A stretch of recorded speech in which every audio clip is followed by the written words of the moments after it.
அனைவருக்கும் வணக்கம். STM Tamil spare channel உங்களை அன்புடன் வரவேற்கிறது.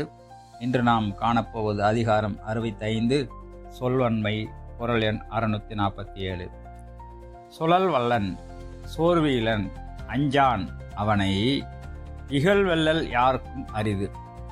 இதன் விளக்கம்: தாம் நினைத்ததை சொல்வதில் வல்லவனாய், தவறு இல்லாதவனாய், அவையோரையும் எதிர்த்து பேசுவோரையும் அஞ்சாமல் பேசக்கூடியவனை பகைமையால் வெற்றி பெறுதல் யாராலும் முடியாது. எனது கருத்து: தெளிவான சொல்லாற்றல், சொற்சொருவில்லாத செயல், அச்சமில்லாத துணிவு, இவை மூன்றும் ஒருங்கிணைந்து செயல்படும் மனிதனை எவராலும் கருத்து வேற்றுமை காரணமாக வெற்றி கொள்ள முடியாது என்று இந்த குறட்பா தெரிவிக்கிறது. இந்த காணொளியை கண்டதற்கு நன்றி.